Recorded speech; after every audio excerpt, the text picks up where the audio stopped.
tales for dark nights.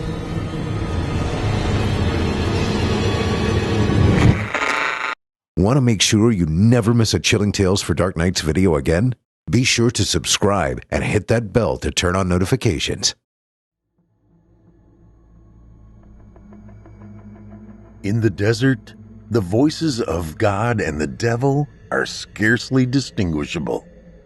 Lauren Isley. Chapter 1. The Saloon. Laying in the thoroughfare outside the saloon was a pile of 20 smoldering bodies stacked on top of each other like logs. The gang of bandits that had just rode into the twilight town trotted silently past the aftermath of the funeral pyre, and no man had any words to say beyond smirks. The charred bodies laying in the dust before them twinkled, and the embers rose up from their smoking remains like lost stars.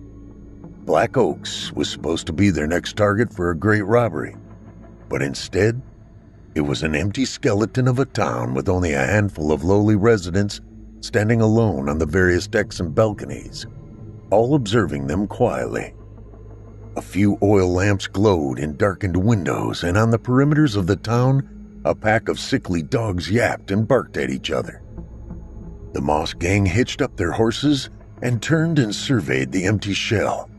Clouds of dust blew languidly across the dim thoroughfare, and there was no movement.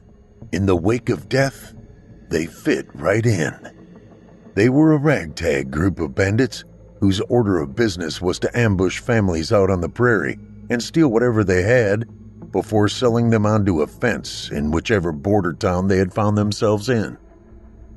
Their saddlebags were already loaded with trinkets, ornaments, and stolen gold and jewelry from all the misfortunate families who had had the bad luck to come across them. They had never left anyone alive and would take great pleasure in torturing them before killing them. Moss dismounted his horse first and landed in the dust with a thud. He then stood and spat into the dust. "I need me a drink," he growled. He turned and headed for the saloon. His gang followed. "What's with the bodies, you reckon, Moss?" Jesse asked with a snigger in his voice as he gestured to the pile of ash and skulls. "Scarlet fever," Luke answered. "Disease that could take out a whole outpost. Seen it before. They're trying to contain it by burning the sick." Luke was a runaway who was found by the gang on a long stretch of road. They took him in, and he quickly proved himself to be good in a fight. Jesse was a reedy rat of a man with dirty blonde hair and a sharp grin who always had a problem with folk bigger than himself. They entered the saloon in series, and the wrinkled bartender standing behind the faded wooden bar looked across at them all wearily. "Buenas noches, caballeros," he said. The gang didn't reply. They each headed for the bar. "Whiskey?" the bartender then asked apologetically. Si, senor, whiskey," Moss rasped and leaned against the bar with his arms huddled as if he was trying to protect something within his hug. "Eres Mexicano? Do I look like some bean eater to you? Give me a drink." There was a pause before the bartender replied. "And your friends?" "Same." "Say, mister, what happened here?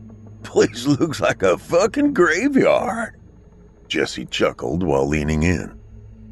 The bartender looked sideways at Jesse as if aggrieved and muttered, "Plague, taking on near on the whole town? If I were you folk, I'd have these here drinks and ride on, lest you get sick too." "Then why are you still here?" Jesse challenged the bartender. "My family, mister. They're amongst the dead outside. In the morning I aim to bury them proper. This here saloon is mine in addition. I can't turn and leave 'cause I've got nowhere to leave to." "My broken heart," Jesse then mocked. How you gonna know which ones are yours amongst that pile of cinder? The bartender gritted his teeth at the comment and faced Moss with hollow eyes. $5, mister, he said, whilst almost looking at the floor. Both Luke and Jesse chuckled and turned away. You know what? Give me a bottle instead, Moss said lowly.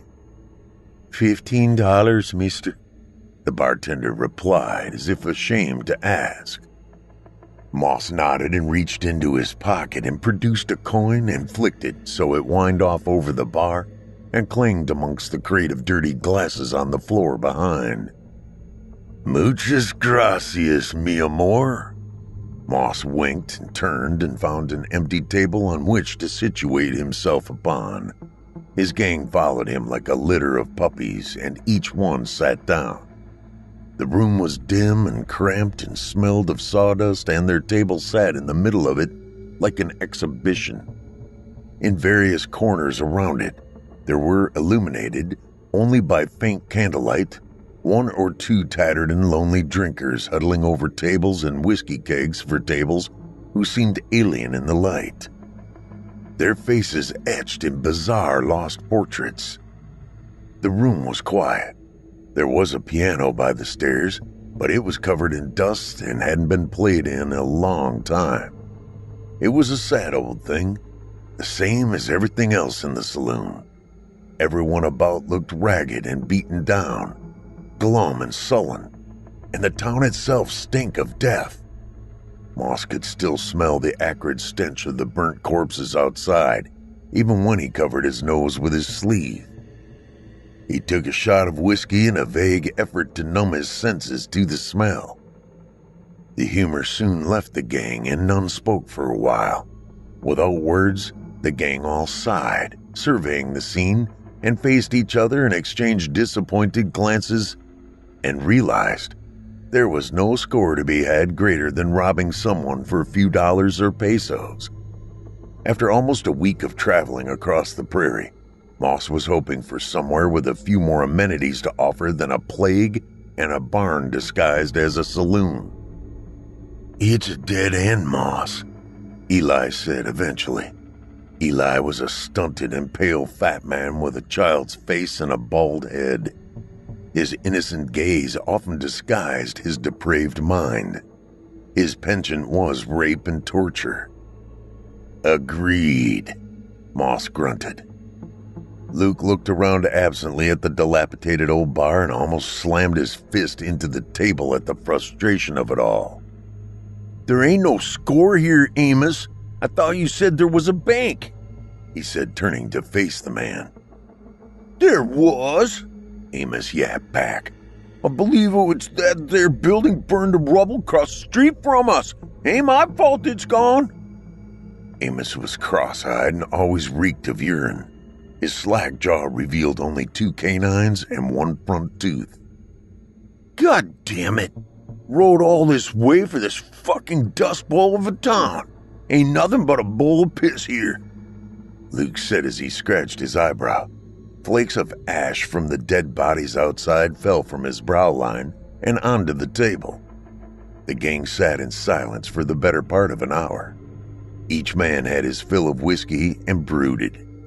The bartender had brought another bottle over, and the men drank from it greedily. We gotta make some money, Moss. I mean, them federales are on our heels. We need to go north and quick, Luke announced, breaking the heavy quiet. You think I don't know that? Moss said. So what are we gonna do? We just need money. But from where? Just give me a goddamn minute. Eli lifted his head and looked around at all the other patrons in the bar. He analyzed each one and evaluated their perceived wealth. As his gaze vacillated between them all, he saw in the corner of the room something. His stare fell upon a strangely shaped man huddled alone at a table. A man everyone had somehow not noticed. Eli stared at him some more and noticed the man's hands. When he caught a glimpse of the sight, His eyes glowed slightly. "What about him?" Eli announced, whilst pointing to a lone man sitting in the corner of the saloon. They all turned casually and saw sitting underneath the stairs a great shadow of a man sitting motionless, staring down at his glass. It was the first time anyone had noticed him. He appeared at first like a great dark bat squatting in the eaves of an attic, shrouded in the gloom and darkness, unmoving. Only his pale and sharp face gave the blur in the corner any kind of definition that could be named a man. "Him?" Luke questioned with bemusement. "Looks like some down-and-out drifter to me." "I didn't even see him," Amos said. "That's 'cause your eyes don't work too good," Luke jibbed, and Amos frowned at him. "He ain't no drifter. He's a dude," Moss said lowly as his stare fell upon the man. "A dude?" Luke asked. "A dumb rich man from out California way. Probably came here looking for more gold," Moss said, whilst staring at the shadow in the corner. "I doubt it." Amos dismissed and threw a shot of whiskey down his throat. "You really that blind, Amos? Look at his hands," Eli said and pointed across at the man. Amos followed his finger and looked upon the stranger's pale hands. "He's got a gold ring on each finger, and I'm willing to bet that he's got more about his person. That amount of gold alone would make this here ride worth it," Eli said. "You got good instincts for this, Eli," Moss said without looking at him. "He's right. This lonesome poor bastard is a literal gold mine who don't even know he's about to get mined." The men smirked and nodded at the task. Luke rubbed his hands together at the excitement of the bloodletting to come. "What's the play, Moss?" Luke snarled as his enthusiasm perked. "Let's go say hi to him, shall we? Figure out his fucking story. If we get him outside, we can knife him and take what he's got." Moss had another shot of whiskey and then bolted up. His posse followed. They all turned and headed towards the table under the stairs. Moss came upon it first. The shadow of his form crawled across it, and the stranger noticed. It made it vague whether he had indeed noticed the presence of the men standing over him like an ancient debt waiting to collect. "Evening," Moss said, wearing a shark's grin. The man barely moved and simply smiled without looking up. "Evening, gentlemen," he said in a soft and clean voice. Moss grinned more and tried to posture himself taller. "You, live around here, do ya?" His gang crowded around the table like vultures around a carcass. The stranger also grinned wider. "You could say that, yes." Moss nodded and looked to his boys, then back at the mysterious man. Usually, when Moss comes upon people, they quake and shudder and give up all their secrets. But not this man. Moss wondered why. Moss was a huge man with wide shoulders and a thick beard. So, why wasn't his presence intimidating this loner? "It's just, you don't look like you're from around here," he said, doing his best to appear agreeable. The stranger chuckled lightly. "And where is here exactly?" "This town. Mind if we join you?" Moss announced and sat down opposite the stranger before waiting for a response. The stranger didn't appear insulted. Instead, he looked pleased to be accompanied now. "By all means, I have plenty of whiskey for you all. Tell your friends to sit down also." Moss squinted and looked across at the man. "Why is he not scared of me?" Moss thought to himself. He then gestured for his gang to join him around the table. Suddenly, Moss felt exposed. What was it about this man's unmoving aspects that alarmed him so much? "What's your name, friend?" Moss asked. Jacob Grey," the tall stranger replied, and poured each man before him a shot of whiskey with bizarre hospitality. Moss looked across at the darkened form and studied him curiously. Jacob was a freakishly tall and lean man, wearing a huge green waxed duster that draped over his frame like a collapsed tent. The duster held various repairs and stitchworks along its sleeves and across the chest that were clearly earned from conflict. Even whilst sitting down, it was apparent that Jacob was a massive man. His limbs were elongated and his thin, wiry hands poking out from the sleeves looked like two hawk's talons that clawed and gripped at his whiskey glass as if it were indeed his prey about to be consumed. Jacob's hair was long and black and parted down the middle of his skull like two black proscenium curtains on the stage of his chiseled face. He wore a pair of sunglasses that were two black discs that looked like stones obscuring his eyes. They sat perfectly on the bridge of his nose as if they were indeed an extension of his body. His face was sharp and angular and had the distinct avian quality of a raven with his high cheekbones and long pointed nose. His cheeks were gaunt and hollow and swooped down unnaturally into an incredibly pointed chin shaped like the pommel of a sword. "And yours?" Jacob asked. "Moss, these here my fellers," he said as he gestured around the table to his men. "Welcome, gentlemen," Jacob said. "You a veteran or something?" Eli asked. "A veteran of what?" Jacob turned. Eli looked across at his gang, puzzled. "Of the war." "Which one?" Jacob smiled broadly with a veneer of malice. Moss shuffled in his rickety chair and spoke. "I believe what my friend is attempting to ask you. What are you doing here alone?" "I'm here by the commission of Archibald Titus. Have you heard of the name?" "Yeah, he's the oil man. Set up them oil fields across New Mexico. An industrious man who found oil on his own and then went on to set up the empire," Amos said. "Correct. A learned man you are. Alas, I believe this town to be stocked with nothing more than dullards and ranchers. It has gone to hell recently, I must profess. Most folk appear to be dead round here, so I'm guessing the conversation has been somewhat lacking," Luke said, and sipped his whiskey politely. "Indeed, but the ordeal is almost and mercifully at its terminus, for I am to depart in the morn. I am here to transport the wages of those poor dogs who work the fields.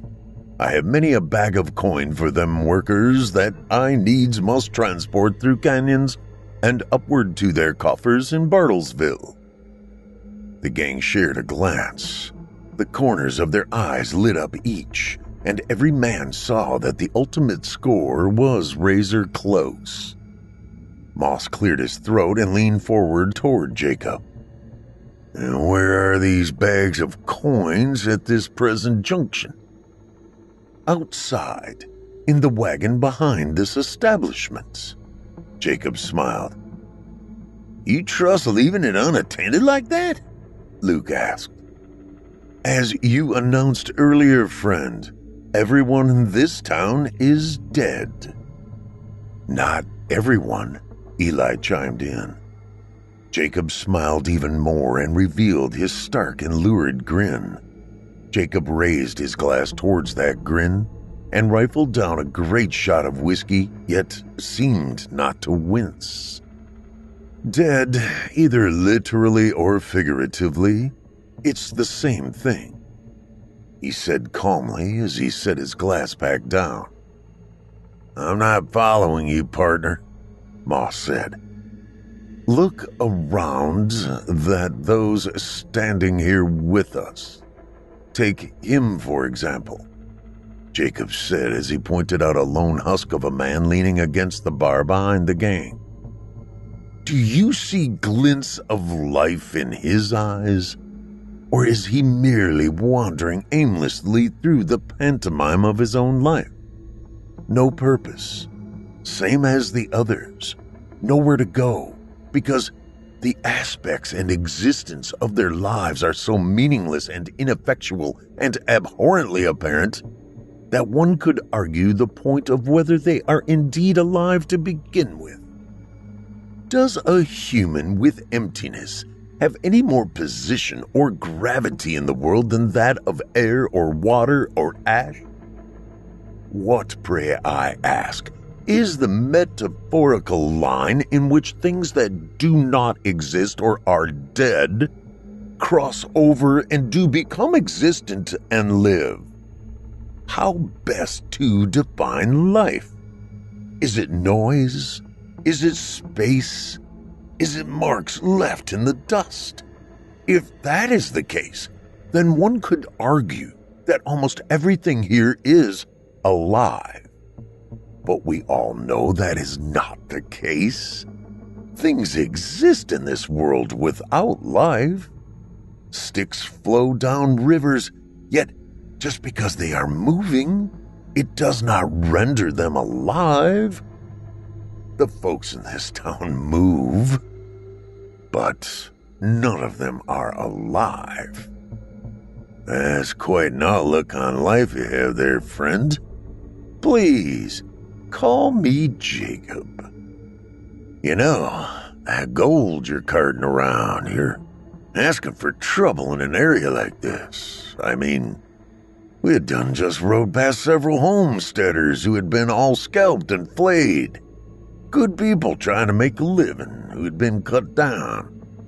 Moss said without irony. You don't have anyone with you? No one riding shotgun? No, he said with a cavalier attitude. I've never required backup. It's dangerous out there in the dust. What do you reckon to, me and my boys escorting you through the canyons? The canyons? Jacob replied coyly, as if flirting with the man. There's the Muertos Vivientes gang roaming this area. You ain't heard of them? Bad folk who dismember and cook anyone they come across. Luke interjected. I's been found all torn up. If they find you, I don't want to ruin your night, but they will scalp you, skin you, and take the coins from you like it was nothing. If you're on your own at night, you gotta get your head down, ain't you? We could watch your back. Right, boys? That's right, Eli said. Damn straight, Amos then said. Moss turned and grinned at Jacob. So, what do you say, friend? You give us a small cut, say 5%, and we'll get you there. Jacob nodded. Sounds hospitable. It's better than hospitable, Jacob. It's peace of mind. And what are your credentials? Credentials? Do not take it as an insult, but I have learned not to take a stranger on their word alone. I'd like to know your and your men's combat and defense experience. Moss chuckled and leaned in as if about to confide the secrets of the universe. Well, here's the thing, amigo. We're fucking degenerates is what we are. Shit, I've killed more people than you've probably met. If there's anyone you'd want on your side in a fight, it's me and my boys. Moss slurred as the whiskey finally took a hold of him. We will massacre anyone you want us to. We'll wage war on everyone for the right price. Jacob's grin at the statement then became so pronounced that the edges of his mouth were practically underneath the corners of his eyes. Well then, I assess that to be satisfying enough. What better predator to accompany me through the valley of the shadow of death then that but death itself. Hyenas are formidable foes, yet powerful allies. Tomorrow at sunrise we shall all dispatch together. Now, let's drink. Drink, man! Jacob chanted, and then men cheered with him. For tonight, deeper bonds shall be forged. The night was long, and the men drank a lot. At some point, the ancient piano was revived, and one of the gang sat in front of it and banged the keys rhythmically until they made no note at all. The rest of them danced along as if they knew the tune, and they sang merry lyrics that no one seemed to understand nor document. Before sunrise, someone, a patron of the bar or a resident of the town maybe, was stabbed to death in the interim, although no one within the gang can remember who exactly did it. As they all rolled around on the floor together in the middle of the saloon, the bartender stood over them and announced that a man was dead down the side of the building. The gang laughed with Jacob, and they all stood up and stumbled out the doors and swayed to the side of the building to find a corpse laying on his back in the dust. His eyes were wide open, staring upward at the cloudless moonlit sky as if searching for something, and his throat was slashed apart as if it had been delivered with a broken bottle. The crusted blood bubbled out of the nameless man's opened neck, and all the gang laughed again with Jacob. Soon after, they all fell down into the dirt together and slept and dreamt of blackness. Chapter 2. The Dispatch. The morning was cold and vacuous. Sunrise came apologetically and carved its way through the thick milky clouds about and created dark streaks of purple and blue across the yawning early sky. Dawn rose strangely, and its rays seemed to cast queer shadows all about the landscape and the town, and the shadows of the cacti and its perimeter seemed sickly or demented. Somewhere near the stables, a cockerel sounded off. The Moss gang had found a disused barn on the edge of town to bed down in. Each man had suited themselves in one of the open stalls in the small hours and had collapsed down into the hay from the night before in a drunken slumber. They all slept and dreamt of whirlpools. All but Jacob. He sat on one of the eave brackets in the loft, kicking his legs giddily like a child as he watched them all snooze in the soiled hay. He could already see what he was going to do to them all.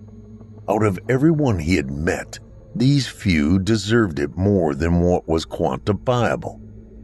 But how best to order it? Would it be favorable to dispatch the leader first?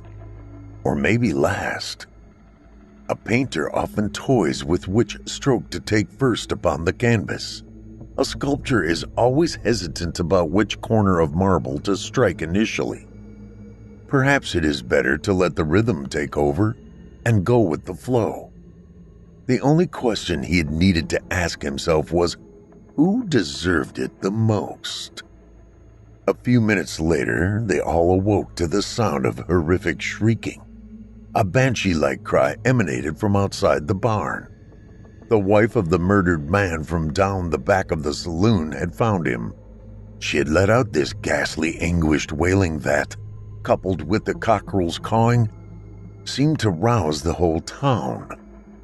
One by one, they had come shuffling out of their faded wooden houses, all half-dressed and tattered, towards the barn, and one by one, the gang rose and tried to shake the whiskey from their brains.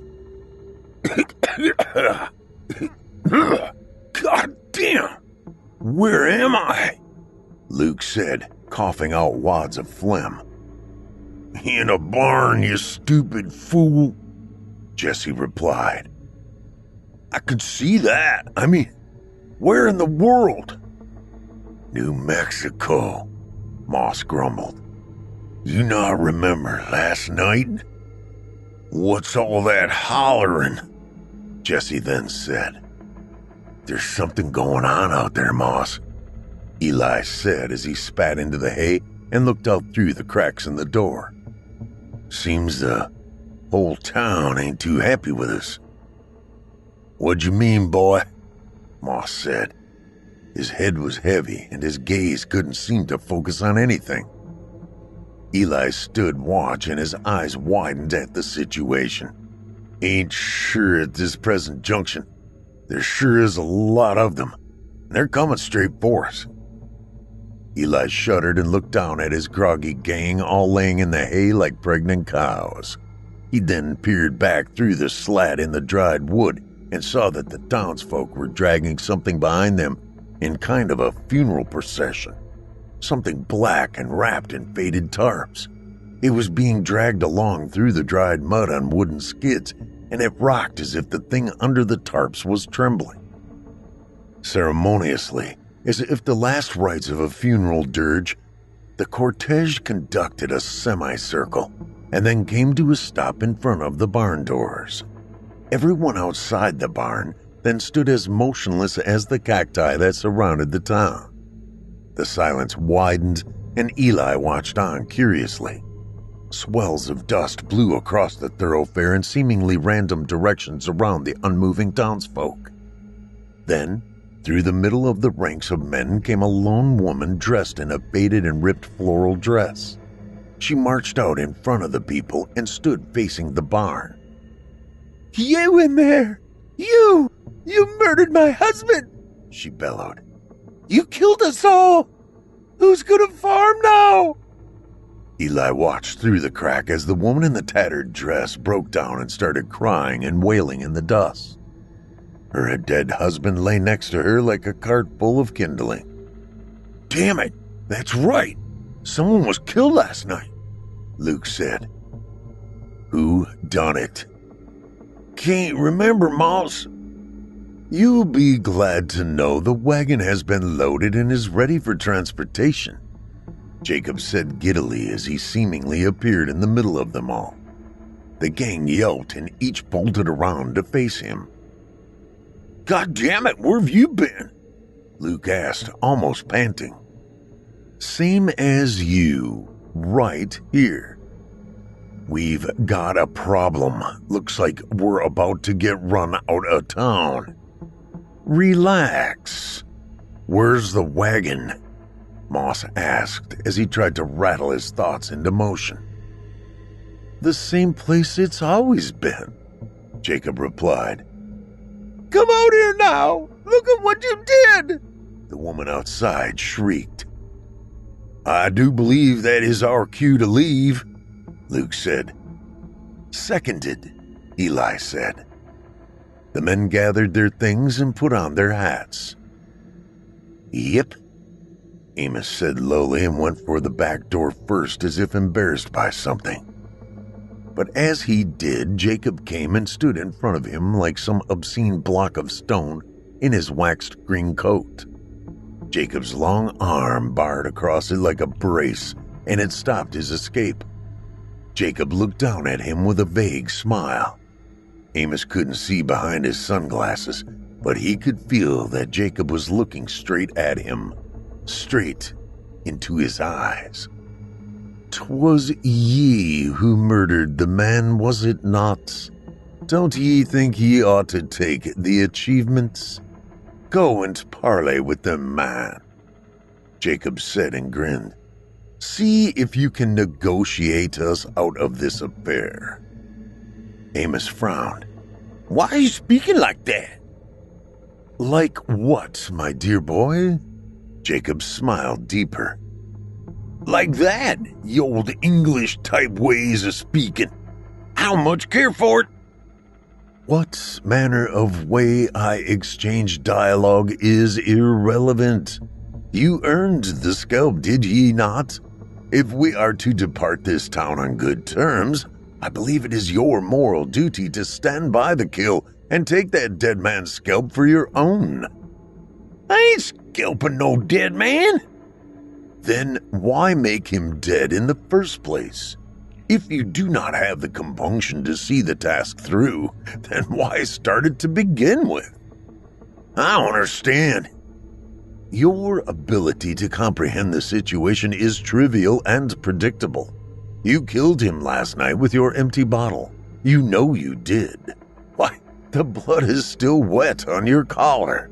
And now your first instinct, as the dawn sun rises and your head is clear, is to turn tail and run? I find that reprehensible. To not even acknowledge the kill? What hunter worth his salt would dare slay a deer and then turn and leave the carcass for the bugs in the earth? So what are you asking? I want you to go out there and apologize. I can't do that.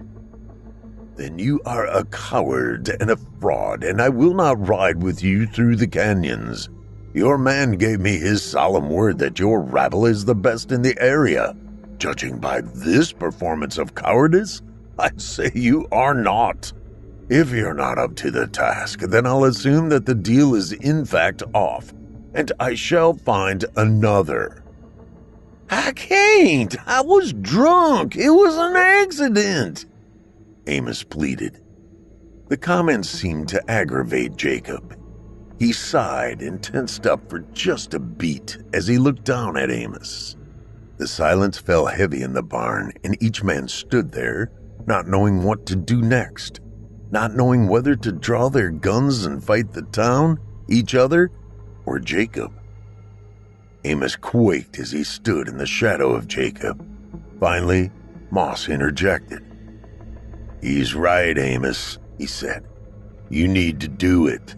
You need to go out there and either apologize, try talk your fucking way out of it, or fight him. If I go out there now, they're gonna kill me. So be it, Jacob growled. You earned it. When no protest came from any of the gang, Amos realized he had no choice. The gang watched him with cold, flat eyes as he stood there before them like a scorned child. He turned, and he walked towards the creaking barn doors like a man being led up the steps towards the noose. He allowed himself a small whimper and shut his eyes for a second before he resigned himself to the task. Amos reluctantly kicked the barn doors open and strutted out towards the mob. He came to the edge of the sledge and saw hanging lifelessly from underneath the tarp the cold gray hand of the dead man. The dress shirt was covered in dried black blood, and his palm faced upward to the sky as if attempting to catch something. All the townsfolk, with their rifles trained upon him, watched sharply. Amos decided he was not about to apologize. Instead, he reached for his knife and unsheathed it. God damn it, they call me a coward, but I'm anything but. I show them.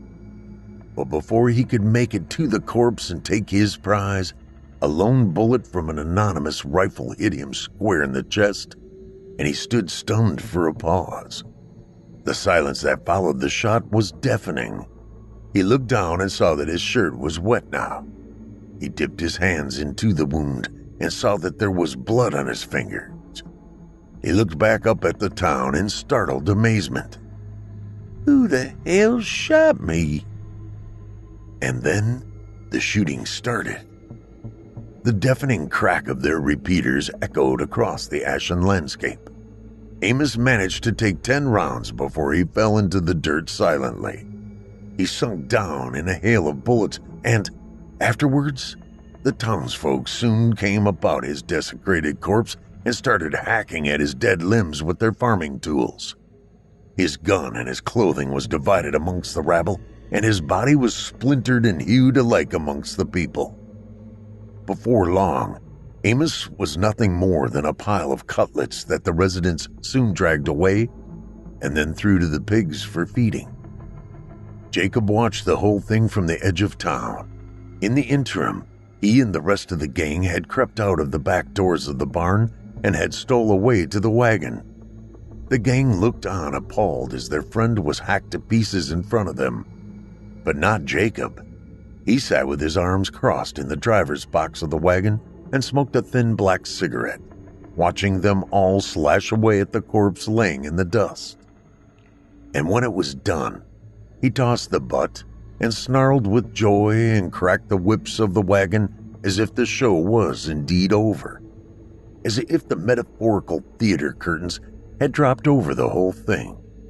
The horses neighed and bucked into motion, and the wagon went on past the smoldering bodies and the blood-stained thoroughfare, and the dilapidated saloon, and the ghoulish townsfolk all holding their rifles absently as they looked down at the blood and the body parts of the dead man who killed one of their own. And soon, the wagon left it all behind. The town disappeared behind them in a shimmering haze of heat, and the desert before them took over. They rode on. Jacob sat at the helm and grinned to himself the whole time. Eli rode shotgun and noticed. The rest of the gang followed on horseback. "Why do ye smile all the time?" Eli clamored. "It's all just a big pantomime, isn't it?" Jacob replied without looking across at him. His grin became even more prominent. "He was my friend, ye know." Chapter 3. The Journey.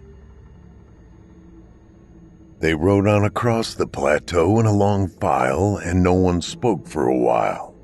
The dry wood wagon in the middle was already moaning under the heat and the terrain.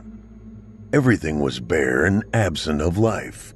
Only the constant lazy thumping of hooves and clanking of pots and gear gave any definition to the emptiness. There was a series of stunted mountains to the south. Westward, flat like the ocean, lay the horizon, and that was where they were riding to.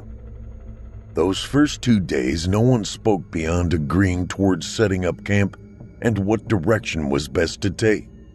The tension of Amos's death hung over the convoy like a suffocating cloud, and Moss wondered whether it was a good move to go with Jacob after all. No one wanted to address it directly, but they all wanted to kill Jacob more than ever previously. The prospect of stealing the gold became a bonus to the mission instead of its focus now. That night they set up camp around the wagon, and each man took sentry throughout the night, and in the morning they dispatched without breakfast. The ride across the plateau was long and uneventful, and they saw nothing but buzzards following their convoy. In the afternoon, they saw the rugged edges of the canyon looming up from the flat white horizon in dust-shrouded benediction, as if the shelter of which would provide salvation for the rogue men from the burning heat of their sins. The wagon creaked and rocked gently from side to side as it made its way over the Gastine and then into those canyons. The immense yellow orb in the cloudless sky glowed, and the shine of it desiccated everything underneath it. "Why'd you send him out to die?" Eli finally asked Jacob. It was the first time anyone had spoken all day. "Why do you think I did?" Jacob retorted. "I don't know. That's why I'm asking. If there's one thing I despise the most about humanity, it's unaccountability. If your man back there chose to acknowledge his faults and sought to make reparations, then I would have gladly helped him when the time came. But instead, he chose irresponsibility. His actions were reprehensible. He deserved to suffer." Eli didn't reply. Instead, he sagged down and looked forward absently at the unending tunnel of the canyon before them. In a peculiar way, he knew Jacob was right. Jesse rode alongside the wagon and had heard the whole exchange. For an answer, he spat aggressively off the side of his horse and then rode on past the wagon to meet Moss at the front of the cavalcade. He came alongside and looked across at Moss as the pair of horses trotted slowly across the craggy road. "You gonna allow this, Moss?" Jesse challenged. "He done got Amos killed." "No, I ain't. When the time is right and we're clear of New Mexico, we'll take him then." I could have put an end to it last night, Moss. Keep your fucking voice down, Moss growled. I could have stuck him with the knife in his sleep and we'd be on our way with that there wagon by now. Instead, we're riding through this dust bowl. Why don't we just turn around and shoot him now? Have you seen the gold yet? No, Jesse said. Neither have I. We don't know if he's bluffing yet or not. He may still have to pick up the coins, or they could be locked in safes. What about them rings he's wearing? That'll be enough, surely. You ain't thinking right, boy. Don't do anything until we know he's got the gold about his person. If you won't, then I will, Jesse snarled and rode ahead of the posse. You won't, Moss called after him. They rode on, and Moss had instructed his men to keep their rifles at the ready and scan the tops of the canyons.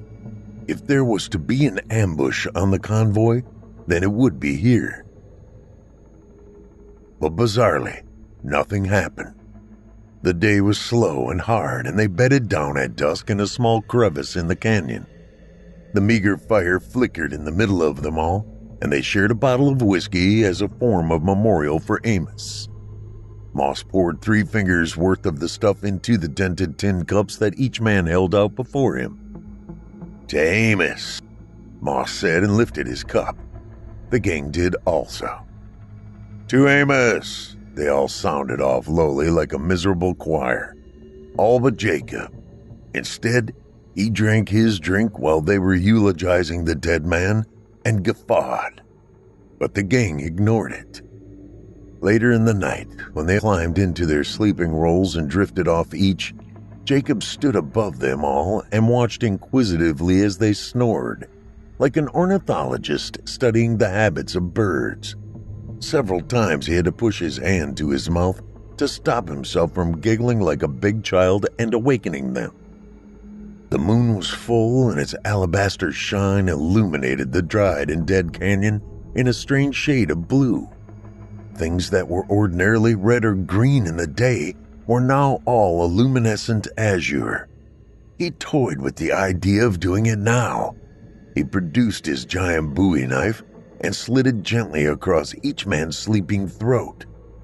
But the notion of doing it now seemed ignominious and anticlimactic. He wanted them to suffer first.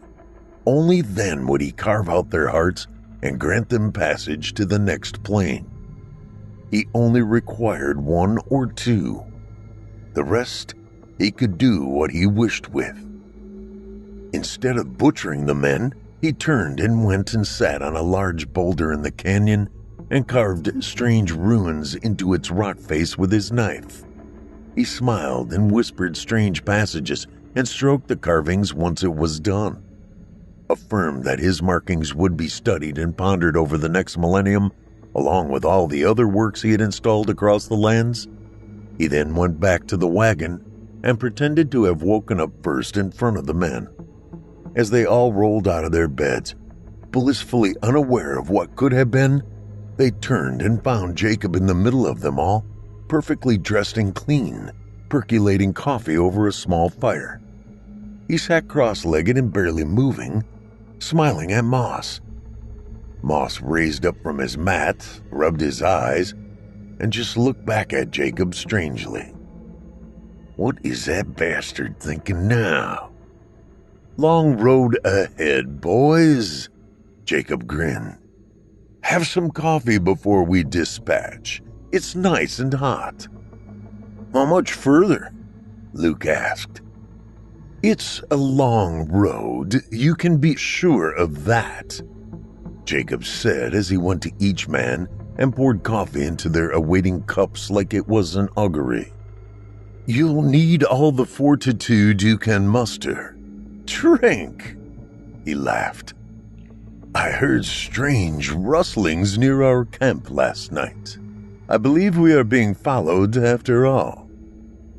The men looked at each other queerly and then drank the steaming coffee.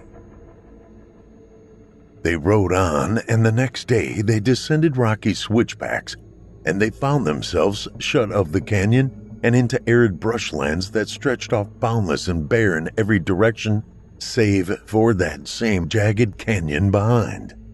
The islands of bone-white clouds drifted listlessly across the blue sky to the east. The surface of the road ahead rippled in the heat mirages, and each man knew it would be an ordeal like no other to cross such a plain. The horses groaned and snorted as Jacob cracked the whips and forced them to trot on across the searing earth. The air was dry and abrasive against their exposed faces, and each man felt his skin slowly cracking until it almost resembled the parched earth they were riding over. "This damn heat," Jesse moaned after a while. "Moss, we should go back Montana way.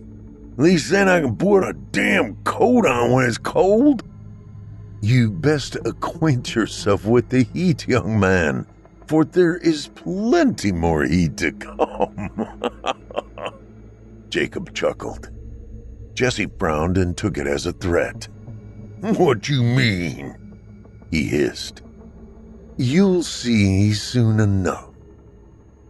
Jesse fell back from the wagon and wondered what Jacob meant by such a statement. The more he had thought about it, the more he reckoned he should just shoot Jacob in the back of the head as soon as the opportunity would allow.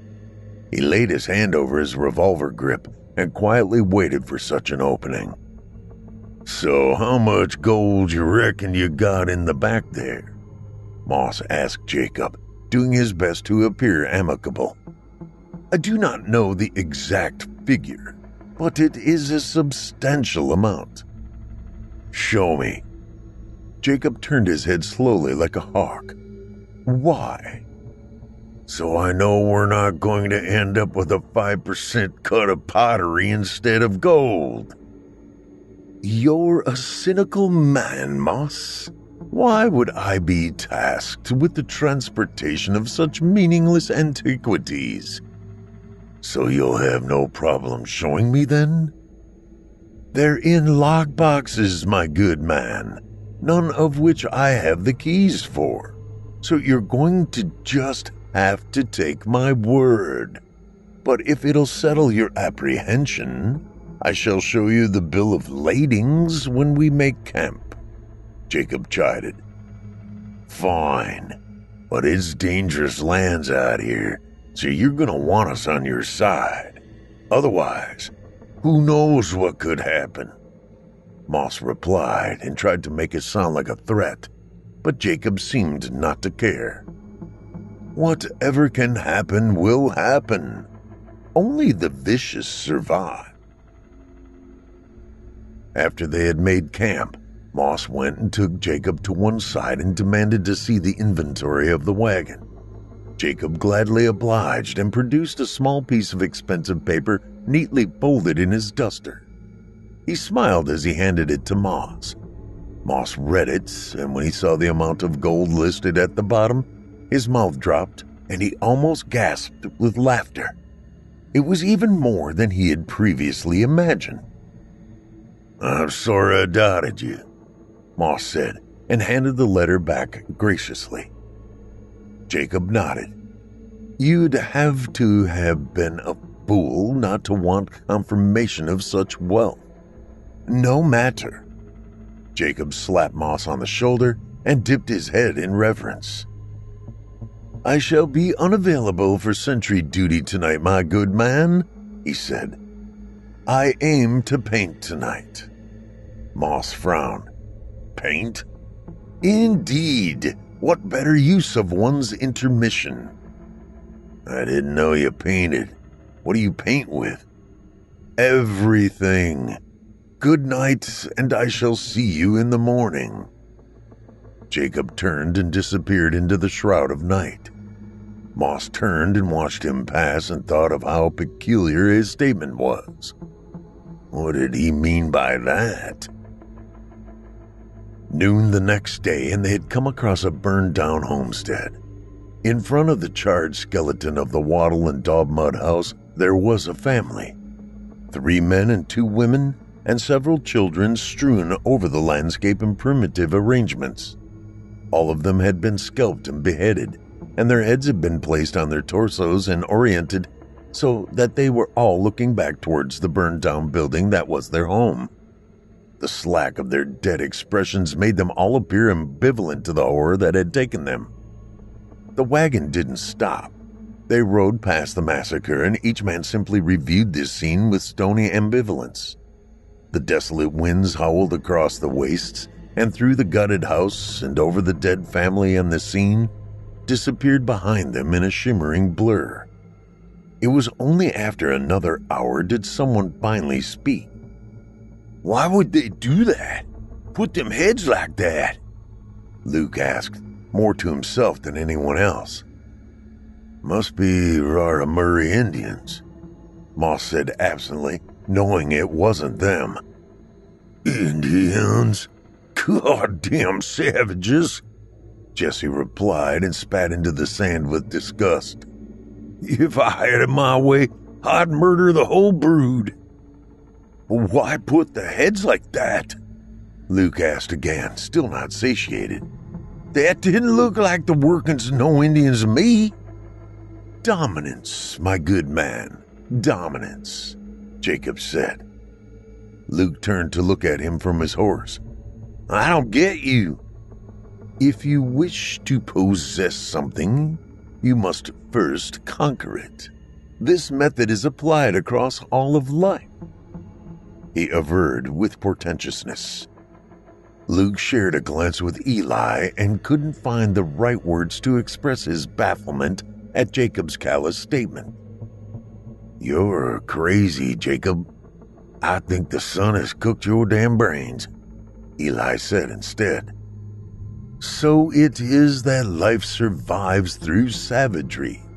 Those who are weak and weary shall be labeled as prey, and the strong and willing shall feast upon their evanescence and essence. Trees fight for sunlight, predators kill for rights to the watering holes, and it shall be that only the cold-hearted and the hungry will survive in such an abysmal and unforgiving land. There is no mercy for the incapable, and when there is no more prey to consume, they shall turn to each other. The universe shall die eating itself." The sentence fell heavy across the gang, and each man coiled and retreated in on themselves. They rode on, and after a while, all the horses neighed and started looking about wearily as if some unseen force near them was panicking them. The horses pulling the wagon darted their heads about skittishly and kept on trying to break free from the reins. "What the fuck is wrong with these horses?" Luke exclaimed. "They're spooked by something," Moss answered. "By what? There ain't nothing out here." "Could be them Meritos Vivientes," Jacob offered. Moss grimaced and squinted as he ran his gaze across the landscape. "We ain't seen no signs of them yet. It's something else that's bothering them. Just keep your rifles cocked for now." But something was clearly very wrong. Every so often the horses would buck and attempt to rid themselves of their riders and make off alone into the stark and lurid plains that was the interminable desert. "I'm just relieved I commissioned your services, gentlemen." Jacob winked. They rode on. Chapter 4. The Empty. By nightfall, as they made their way across the plateau, something seemed to answer the horses' portent. Seemingly rising from the heat, a great churning storm began to swell unnaturally on the horizon ahead of them. Thick black clouds accrued and soon smothered the skyline in inky dark, as if somewhere ahead a great ancient factory was pumping out soot into the iron-gray backdrop. Before long, it was all around them, and then it was over them, and the clouds mutated, became gravid with rain, and began to fall. Thick, earthy-smelling rains hammered down unnaturally in the desert, and the skies cried out with jolts of blue lightning and cracks of unseen thunder, as if the sky itself was wailing or protesting. They rode and rode through it all as best as they could, but the skies were dark, and no one knew which direction they were heading in anymore. The horses became inconsolable, and soon resigned themselves to sprinting maniacally as one towards an unseen point. No amount of whipping nor reining could contain their terror. They rode through the tremendous downpour as one body. They grouped around the wagon as if trying to extract warmth from its bulk, and sprinted desperately through the wall. The storm front loomed large ahead of them and only seemed to grow the more that rode on through it. By midnight, the gales lashed at their exposed skins, and the protests of the horses and the shouting of the men were drowned out in the impenetrable wall of rain surrounding them. They had tried to make camp, but the downpour was tremendous and no fire could be lit. The gang soon resigned themselves to huddling in a pile underneath the wagon and waiting eagerly for the clearing of the brooding skies. They hitched their horses on each wheel and climbed under the vehicle's shield. All but Jacob. He sat on top of it, having offered to take watch through the night. The men, too weary and enervated of strength, simply agreed. "I'll not put up with this much longer, Moss," Jesse moaned. "This ain't why I chose to ride with you boys." "Like it or not, you're here. Why don't we just get him now and be shut of it? He's up there right now. Let's do it," Jesse whispered, and the gang shared a concerned glance. "Keep it down. Might hear you," Luke muttered. "Shut it, Jesse. Try get some sleep," Moss barked. "How the fuck am I supposed to do that? We don't even know where we are." Eventually, they did sleep, and the storm continued on above them all, and they each suffered strange dreams. Moss imagined himself decomposing into the sands down a long and narrow well of earth brick. When his essence settled at the bottom of that black well, he found himself in a stone room with no doors. It was cavernous, and wooden staves burned and flickered in the corners of the chamber. He was laying in the middle of the space, looking up absently at a vaulted masonry ceiling. Palls of sickly-smelling smoke drifted languidly around the torch flames like ancient diseases. Misshapen and shambling mutants stood over him, all peering down and examining his paralyzed form. Their waxy, featureless, and croaked faces all leaned over him on the primordial altar. In the corner of the room was an immense gray shroud, enshadowing them all, watching over the whole operation. Although it had no features, Moss could see that it was smiling. The shadow moved closer until it was over him. It appeared to be bartering with the faceless ghouls as they all examined him. One of them placed its disgusting clawed bat-like hand over Moss's eyes and shut them for him. Moss tossed and wailed in his bedroll as the visions took complete hold of him, and he thought of death and decomposition and the finality of it all. In the morning, the men rose, all haggard and beaten down. The rains and the thunder persisted still, and no man could tell dawn from night. "I just had a very bad dream," Moss croaked as he sat up. Death in the staggering particular. He looked around blearily and considered the dream. Was it a dream? More like premonitions in the half-life of awakening. "Me too," Eli muttered. Death was only the beginning. Eli rose from under the wagon and looked about from his roll mat and saw that Jesse was no longer next to him. "Where's Jesse?" he grumbled. The gang paused and surveyed the area and saw that the space which he had taken up the night before was now vacant, and all his possibles had been packed away. Luke pointed out to the gang that Jesse's horse was no longer hitched. Must have rode on ahead to scout out the land, Luke said. I reckon so, Moss retorted. So, he took off? Maybe. Jacob was already sitting in the box of the wagon as if excited to ride on through the rain. We'll find him soon enough, Jacob said casually. Let's get a move on. They did. The tired men stuffed away their equipment in their saddlebags and mounted up reluctantly. By noon the following day, the rains had mercifully ceased. As they came to the edge of the storm and broke free of it, they instinctively stopped where they were and sighed. They slumped down each, all glassy-eyed in their saddles each, and they looked at one another with that same haunting grayness across their faces that only dead men seemed to wear. Everyone knew the horses would not last much longer, and when they did go, the gang would perish with them.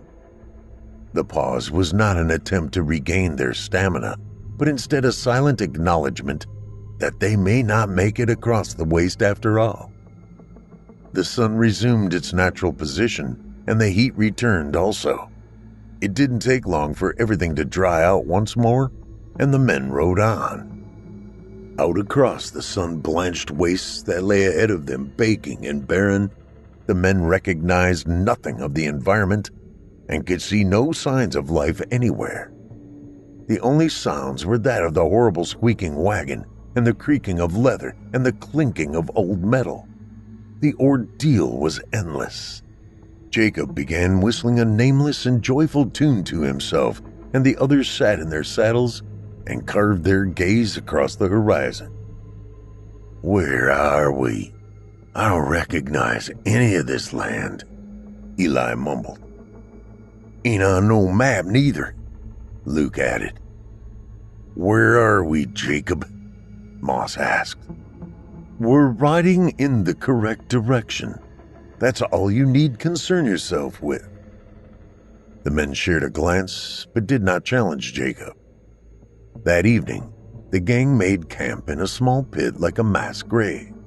They laid down across the rocks within and huddled tight to each other. The nature of their existence had degenerated to such extreme lengths that they now resembled the battered remnants of some Neolithic tribe long forgotten. No fire could be made, and no food was available. Only the yearning for dawn and the promise of food and water remained. How did we get here? Eli thought. He remembered once more Jacob's monologue back at the saloon. At which point does life become existence? Is it presence? Is it the marks left behind? Look at that man there. Behold him. Is he alive, or is he merely acting out the pantomime of life? Just because things exist does not mean they are alive. That was how Eli felt. He may have been laying there in rocks, but he did not feel alive. Eli trembled in his bedroll and leaned across to meet Moss. Moss, he's taking us down to Mexico. We ain't heading east, he said. Moss snorted and spat a pitiful amount of spit out at his feet. How you figure? We're heading south. If we were heading east, then that there sun would have risen in front of us and set behind us today. Instead, it rose to our left and set to our right. South. Yep. And yesterday, it rose behind us, but set on our left. So how you figure that? He's leading us in goddamn circles, Moss. Why would he do that? He's just as good as dead as us. I don't know where we are heading for, but it sure ain't Bartlesville. Later that day, Jesse was found tied to a large boulder in the shape of an X. He had been flayed and the pile of his skin laid in the dust next to his dried body like discarded laundry. His senses had been removed in a primitive fashion. His severed nose, ears, tongue, and eyes had all been placed in a small pile at the boulder's peak and positioned to vaguely resemble the deceased man's face when he was alive.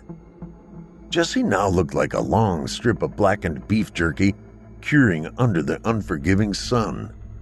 His hollow eye sockets faced upward to its rays, and his jaw was opened in a gasp, as if pleading for mercy. But no mercy had been given.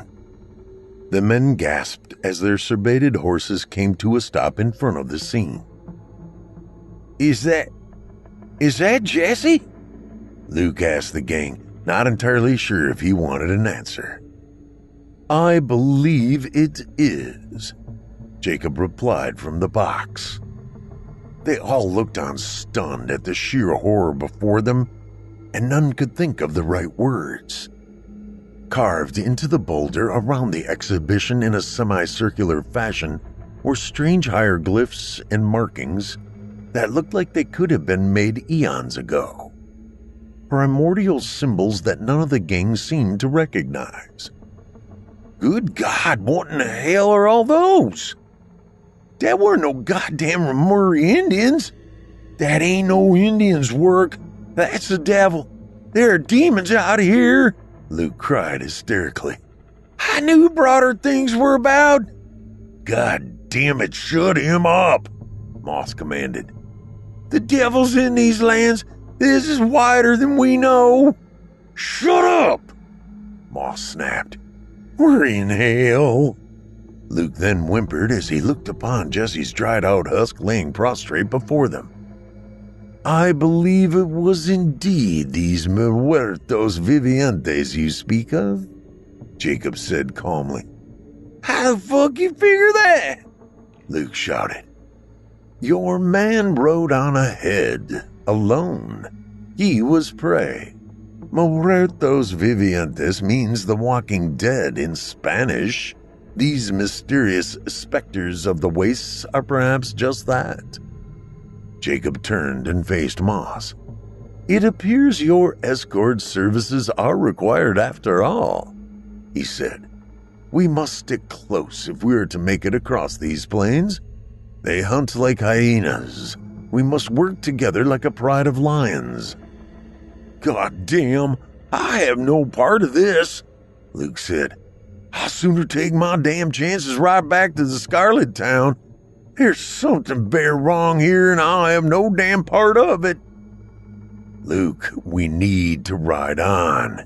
"Dig your own graves, damn it," Luke said, and spat into the sand, and it evaporated before the mark could be made. With that, he turned and rode off back in the direction they had all come from. "Luke, get back here!" Moss howled after him, but Luke ignored it and continued riding until his form vanished over the horizon of that pulsing white light of the desert.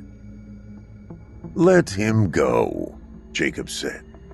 "He'll not make the ride." What remained of the party watched him leave and then turned and trotted on in the opposite direction. The cacti forest and the brushlands then flattened and slowly transitioned into vast salt wastes and lakes of gypsum. The white sands all around, as white and glowing as the sun above, had no definition and seemingly stretched on infinitely.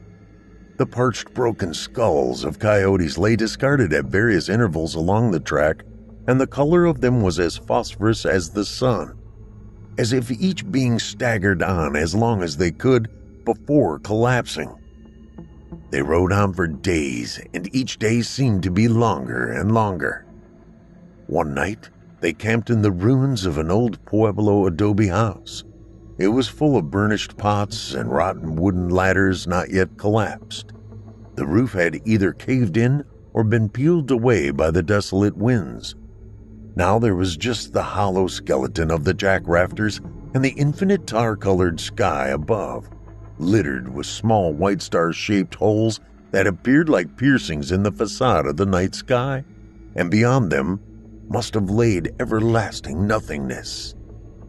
In the blackened fireplace of the house were the charred remains of a small skeleton. They laid in their bedrolls in front of it and finished the last of the whiskey and tried to light a fire and dreamed of home. Jacob had disappeared soon after dusk. He'd instructed them to keep watch over the wagon in his absence and that he would be back before dawn. Both men had watched him vanish into the twilight haze of the burned-out doorway, and then no more noises were heard. "We ain't getting out of here alive, are we, Moss?" Eli sighed. "Don't look like it, does it? Horses won't go much further. I don't even know which territory we're in anymore. I'm telling you, this ain't on no fucking map. This is somewhere else," Eli whispered, as if too scared to speak the words out loud. "We'll find out in the morning." Then neither spoke for a while. The moon rose full above them, and there was an alarming silence to the wilderness. Not a single sound save for the pair's own quiet breathing could be heard. Moss stared up at the swollen alabaster circle up there through the broken roof and thought of his dead men. He thought of death and eternity. Did Luke make it back? I should have gone with him, damn it. Moss slid off into an uncomfortable and dream-filled sleep. He awoke back in the stone room once more, and he saw only the gray shadow above him now. The mutilated and faceless beings were gone. Only the darkness remained. It hovered over him like wet smoke before turning and extinguishing the only candle in the room. Then there was only blackness once more. Eli heard Moss cry out in his sleep, as if being molested by some unseen force. He turned and buried his head in his hands and tried to remember the faces of his parents once more. Dawn crawled around and the morning air was cold and vacuous. Both men rose. The weary horses by their sides nudged at them desperately, trying to parlay water from their owners. But there was none to be had, and both men pushed their horses away. Their faces were gaunt and withered, and Moss noticed how Eli's usually pert and fat cheeks had now sagged and appeared wrinkled like the cheeks of an emaciated dog. Soon after the dregs of coffee were made, Jacob appeared from behind the wagon, as if he had been behind it the entirety of the night, and asked the men to hitch up. "First, we need words. We need to know where the hell we are," Eli said. "Arizona, dear boy," Jacob replied, passing him by. "Arizona? I thought we were making for Oklahoma," Moss interjected as he followed Jacob to the wagon. "The storm had ruined that for us, unfortunately. We had to change direction. There is a transit station for Archibald Titus in Tucson," Jacob said as he climbed up to the box of the wagon. "We may deposit the gold there and be rid of this task." "And what about our cut? I've lost my men out here." "Easily replaced." Moss's face tightened. "What did you fucking say?" he snarled. "They're not easily replaced. They were $500 each, plus an additional $50 for a replacement of your horses," Jacob interrupted with a loud booming voice. "Tucson is a mere 50 miles away. Can you stomach it until then?" Moss looked across at Eli, and Eli nodded solemnly. Both men knew it was their best chance of escaping the desert. "The end is near, friends. The end is near." They set out from the ruins, and the heat rose to unbearable heights, and the horses and men alike swayed drunkenly as they scrabbled over the parched and cracked landscape. The sun's rays cast their doomed shadows over the land like elongated silhouettes of skeletons shuffling along in single file across the blade's edge of the horizon. To the east, far off in the distance, a great rolling wall of sand and dust made its way across the flat plateau. They rode on. Chapter 5. The End. Dusk, and they had come to the vast rim of a great and ancient meteor crater that spanned at least a mile across and just as deep. It sloped down into the earth like a giant stone sink that caught only the cold blue space of the evening emptiness. Bizarre vapors rose from fissures in the ground down there, and the crater first appeared like a colossal black lake.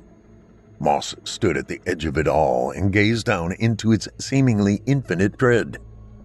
What the hell is this? Where are we? Moss growled. The beginning. The end, Jacob said as he stood up in the box of the wagon behind Moss and Eli. All we'll ever be is dead. The flash of life we enjoy is vastly contrasted by the infinite amount of time we'll spend dead. It's all we ever were. It's all we will ever be. But I hope you enjoyed the ride whilst it lasted. Moss snorted and shook his head, staring down at the dust around his feet. His head began to pulse with rage. God damn it! Stop talking like that! Like what? There's nothing here! Don't you understand? Moss screamed, turning to face Jacob up there. Where are we gonna go?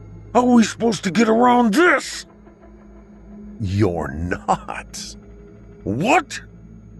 This is where your journey ends. What the fuck you talking about? Jacob doffed his hat and let it fall to his side. Welcome to the great American slaughterhouse, as it was always envisioned and designed.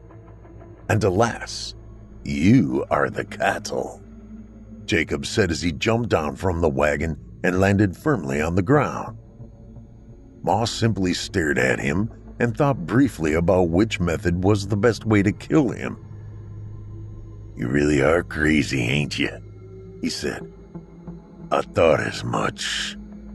I would like to show you something, Jacob replied politely before turning away from Moss. Moss gritted his teeth. Hey, where are you going? Jacob then navigated to the back of the wagon and dropped the tailgate before dragging a large chest to the rim of the bed. He unlocked it and then produced a small Hessian bag that was wet and dark at the bottom. Small drips of purple leaked out and fell into the arid sands. He reached into it and proceeded to pull out a large oval shape from its pit. He then lifted it and showed it to the remnants of the gang. It was Luke's severed head. It had received the same treatment as Jesse's before it. Jesus fucking Christ, Moss said. But he rode in the opposite direction. Not far enough. Jacob squawked like a child. Moss glowered. You? Me, Jacob said as he put the skinless head back into the bag and dropped it. Moss's hand fell to his side, and Jacob stiffened only for a moment. For the first time since they had met him, Jakob Grey shrugged off his waxed duster and threw it to one side. Underneath it, he wore only a pair of black trousers. His body was lean and sinewy, and across his torso and limbs were tattoos rendered through scarification. They were esoteric hieroglyphs and depictions of demonic entities upward reaching to some nameless presence.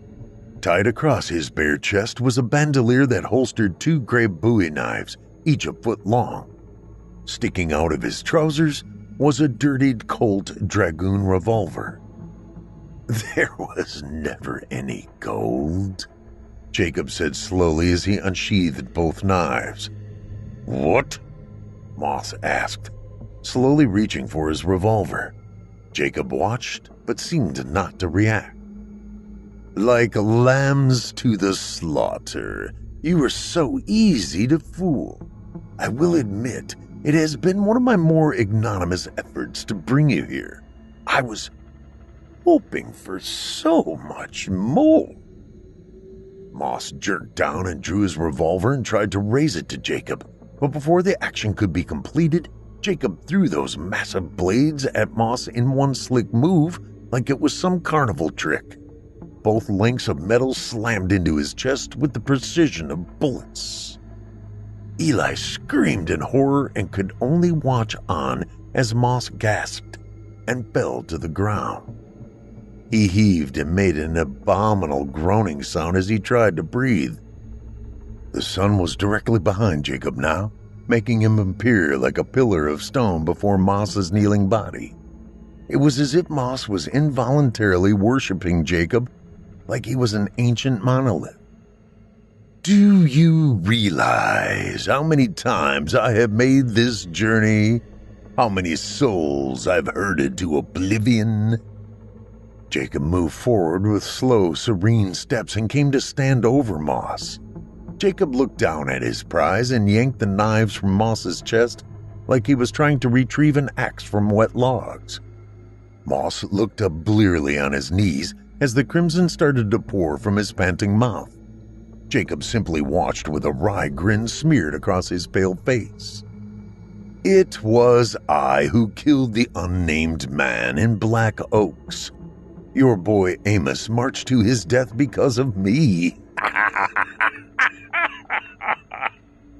Jacob announced, then threw back his head and bellowed and laughed. It would have been more beneficial to bring him along, but alas, watching him be hacked apart like a rabid cow was just too satisfying to pass up. You goddamn bastard, Moss slurred. It was I who saw to Jesse, too, and the homesteaders and everyone else. All of them. There is no muertos vivientes. It was all me. In the end, the universe will die eating itself. Jacob then stepped forward once more, and then lopped off his head. Moss's head rolled off and came to a stop just in front of the stunned Eli. Eli looked down into the cold, flat eyes and saw nothing of the man he had known as his leader. Eli yelped and jerked away from the head and rose and stepped back. Moss was still kneeling as he was before, but now headless. He sat there with his arms by his side, the revolver still in his grip, and the blood trickled slowly from the hole and down his shirt to marry in with the rest of the blood. Jacob stepped over his body and bent over and casually snatched up the head from the dust before heading towards Eli. He held it loosely from the wad of hair at the top, and it rocked from side to side in his grip. Jacob lifted the severed head to meet both their eye lines. How many miles had your man traveled? 1,000? 10,000? Maybe 100,000? For what? In the end, your lives are all meaningless. The existence of life is a mere bolt of lightning against an endless darkened sky. So quick and insignificant that it can barely be labeled as occurring at all. What? Eli whimpered. No matter. Watch this, my boy. We shall have entertainment yet. He then turned and tossed the severed head up into the limitless blue sky, and with one deft move, he had produced his revolver and fired up at it as if he had performed that same move 1,000,000 times previous. Moss's head exploded like a great gourd up there, and the blood and chunks of bone showered back down onto Jacob like a cleansing biblical rain. He squawked with laughter and held his arms outstretched to catch even more of the matter and welcome it all. Isn't it beautiful? Jacob cursed upward. Eli cried out desperately at the sight. You dirty dog! You scum! Eli stood and shakily pulled out his revolver from the holster and tried to point it at Jacob's back. His hands trembled, and he couldn't get a square aim on him. Moss's blood trickled down Jacob's sharp face, and he stuck out his pointed reptilian tongue briefly to lick at it and savor the kill. After he sucked at his teeth, he smiled once more and headed towards Eli. You point a gun at a man's back? What kind of man are you? Not one step closer or I'll shoot," Eli crowed, his voice jittering. "Then shoot, man. Shoot for the good of your soul," Jacob replied and took another step forward. Eli did. The gunshot rang out and echoed across the valley of the crater. But Jacob stood still there before him. His monolithic vulture-like form cast a shadow over Eli. How was that possible? I was aiming right at his heart, Eli thought. "It's possible because I am not one of your kind," Jacob answered. Eli lowered his revolver and stood staring at Jacob, dumbfounded, realizing Jacob could hear his thoughts also. "I don't understand," Eli yapped. Jacob lurched forward like a flash of lightning and clasped his bat-like membranous hands around Eli's podgy face and squeezed it tight. Eli wriggled desperately in his clutches as he felt his skull squirming under the inhuman force of Jacob's grip as he was lifted off the ground. "I have ridden you all into the deepest pits of oblivion, and you barely even recognize the downward spiral you were passenger to. Too caught up in the tangle of your own pursuits.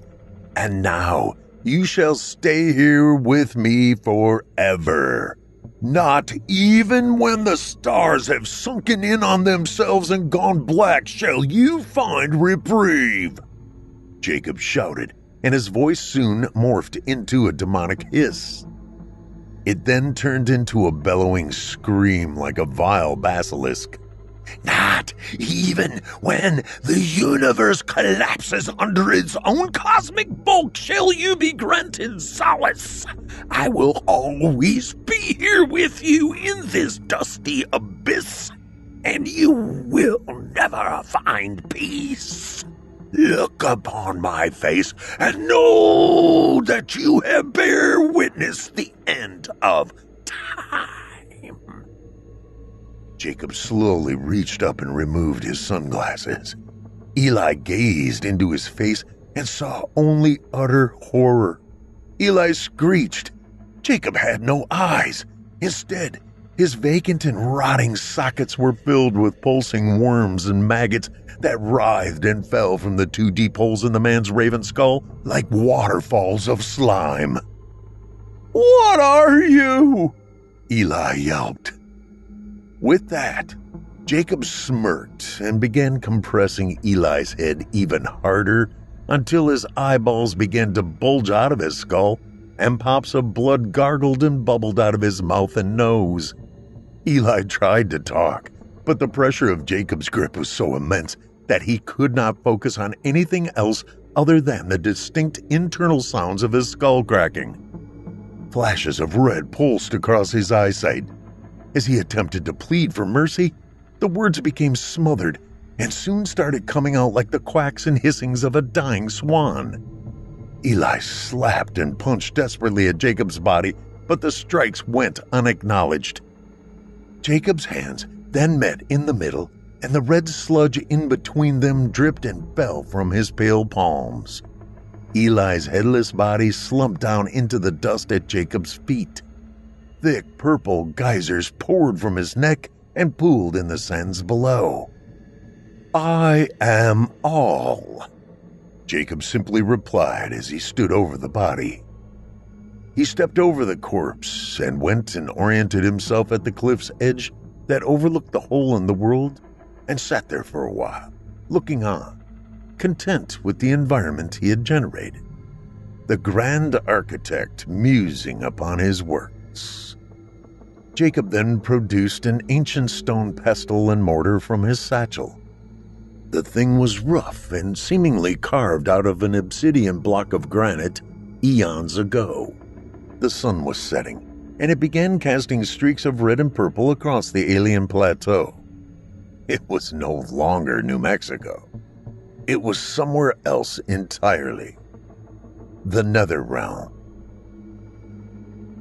After he had prepared the bodies, he moved down to the center of the crater, dragging them behind his wagon as he did, and then he started feeding the grinding device parts from the dead gang, which he then smashed and mulched into a fine paste. As the sphere of the red sun began to fall below the horizon on the dead landscape, Jacob began applying the rendered paste across his naked body. He massaged the gore and tallow into each crevice until he was slippery and shining in the moonlight with the puree of the dead men. He then took up Moss's snapped femur bone in his hand like a ritual axe and began drawing out strange symbols in the sand around himself that apparently represented some obscure astronomical model to which he was only privy to. Further out, the horses, now beheaded and skinned, laid around him in a circular fashion that seemingly represented the solar system. He sat in the center of it all, heliocentric and primordial. His greasy, elongated form sat cross-legged like a shadowy puppet at the zenith of some great collapse. His upward-facing palms rested neatly on his knees. The slime of that oiled death dripped down from his body, and he began to laugh. With each new sunrise, he adds another soul to the pit. With every setting of the sun, he herds their essence back to the source. Death. Him. Jakob Grey. The alien who fell to Earth. He's been here ever since the world was young and the seas virgin and the cliffs raw and untainted. And he always will be. The perfect agent to marshal and dispense justice. The perfect trade will always have its perfect trapper.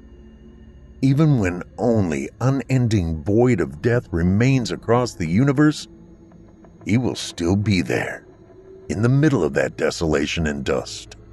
The great American slaughterhouse. The abattoir for the amoral will always have its specialist flesher. Jakob Grey will never cease.